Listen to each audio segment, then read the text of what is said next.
My name is Dominique Mclean, also known as SonicFox, and this is an interview for DashFight. I definitely always wanted to play video games for a living if I could, but I first didn't even know that was possible. I just loved playing fighting games. But I definitely, before I became a competitive athlete for fighting games, I wanted to become a video game developer. But it turns out that college sucks, so I didn't do that. One important lesson I've learned from esports is some people aren't always there for you in the same way that you'll be there for them, so always watch your back. It's just something you learn over time, honestly. You need to do that to protect yourself, because you never know if people have ill intents to being around you or not. So. It definitely varies what region you're from and how you're playing, because honestly, wherever you're playing, you're only playing with those levels of players. So if you constantly keep experiencing some type of playstyle, naturally you're gonna want to incorporate something that it's seen as a good playstyle. But obviously there's exceptions everywhere in the world, so it's not exactly like everybody plays a certain type of way. Sometimes it just happens to be like that.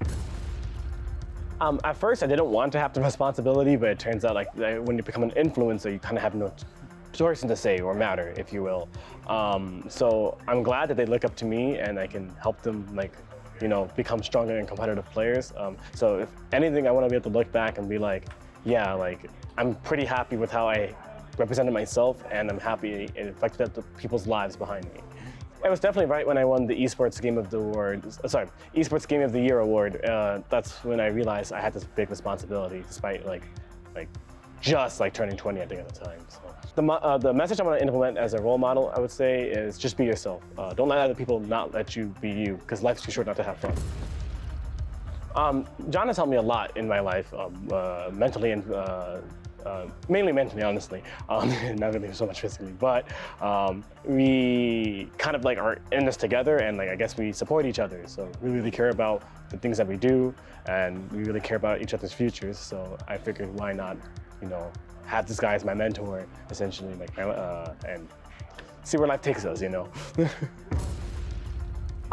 I have a friend named Neil, but they're part of the furry community. And I have a plethora of friends, honestly. My friends back in Delaware, like Carly, June, Allison, but I'm very to myself a lot, so I should really hit them up, honestly. So. I would suppose there's some inspiration with other people that are often open and being themselves. For example, Lil Nas is really cool in the music industry. He's big and being himself, being saying he's gay and not afraid to show it, and definitely calling out people that try to fight them. I love that energy, and I want to see more of that in almost any industry. I like when people are not afraid to be themselves. I think definitely the most important qualities of the person I'm talking to. I think you need to have a sense of empathy and understanding and respect, I suppose. I think those are very important for me to be really fond of somebody. I kind of just end up playing who I like. I do excel in space control, and setup characters, but honestly, at the end of the day, I'll play who's good, because I'm a competitive player, so I play to win.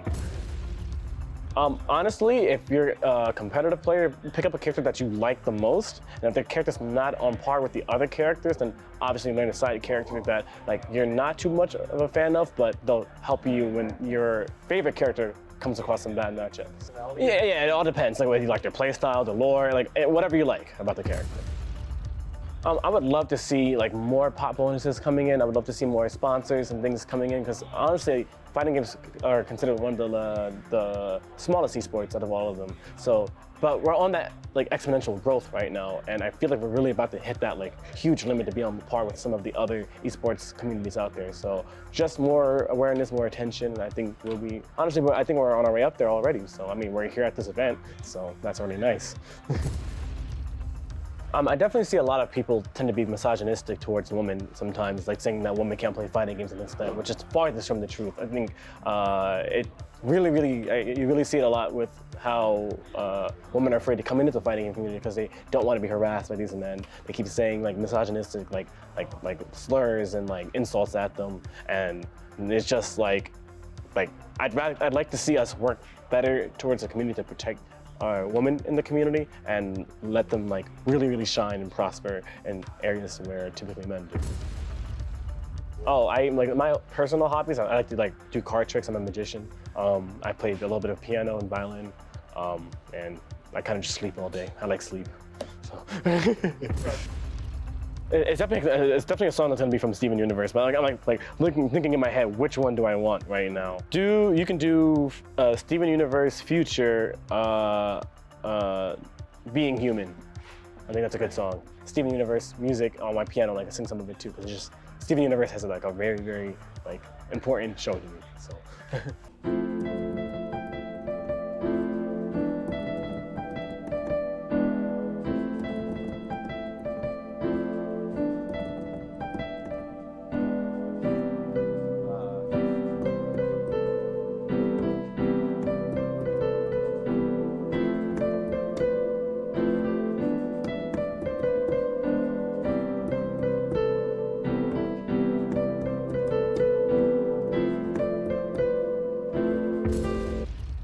Yeah, obviously shout outs to my best friend, Dekillsage, shout outs to Neo, shout outs to all my furry friends, the LGBTQ+ community, Evil Geniuses, DashFight having this, replay event for even throwing this event around. It's gonna be great, can't wait to compete.